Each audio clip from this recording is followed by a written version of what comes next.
সে এক মজার ইতিহাস, কুটুবুড়ির বই উদ্ধার অভিযান।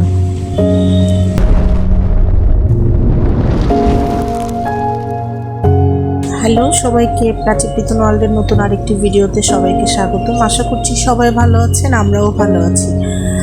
আমার সামনের ফ্ল্যাটে একটা বিয়ে হচ্ছিল, তো ওই বিয়েটার জন্য আমার ফ্ল্যাটে লাইট জ্বালিয়েছিল, আমার বাচ্চারা খুব মজা পাচ্ছিল।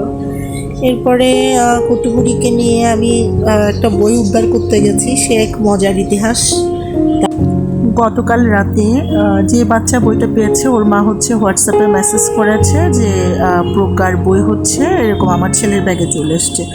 এরপর প্রজ্ঞার মা যখন জানতে পেরেছে মোটামুটি একচোট মামিয়ে হয়ে গেছে, পর আমি দায়িত্ব নিয়েছি তার বই আমি তাকে এনে দিব। আপনারা দেখতে পাচ্ছেন এই সেই বই। এরপরে বইটা পাওয়ার পরে হচ্ছে প্রজ্ঞার খুব খুশি, যেহেতু ওর বুকসের জন্য খুব মন খারাপ ছিল, হোমওয়ার্ক দিয়েছে, স্কুল বন্ধ হয়ে গেছে, এতগুলো হোমওয়ার্ক কিভাবে করবে। এরপরে আমরা হাঁটতে হাঁটতে বেরিয়ে এলাম সিবির সামনে। কুটুবুড়ির খিদে লেগেছে, ও একটু খেলো। এরপরে হচ্ছে আমরা রিক্সা করে আমার মামার বাসায় যাচ্ছিলাম।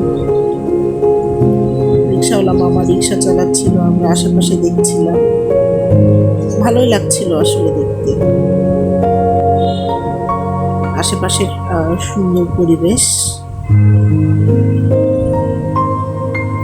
আর এই বিল্ডিংটা হচ্ছে চট্টগ্রামের রেকন বিল্ডিং, এটাকে গ্রিনারি বলে। পুরো বিল্ডিংটাতে অনেক গাছ আছে, খুবই সুন্দর। এই যে তাল, আমি এখনো খাইনি, মানুষ যেভাবে খায় আমার খুব খেতে ইচ্ছে করে, কিন্তু কখনো খাওয়া হয়নি। এরপরে আমরা মেহেদিবাগ দিয়ে যাচ্ছিলাম, মেহেদিবাগের রাস্তা ধরে সুন্দর। এরপরে বাসায় চলে আসলাম। দেখুন আমার বাসা থেকে আকাশটা মেঘলা হয়ে আছে, একদম মেঘলা আকাশ।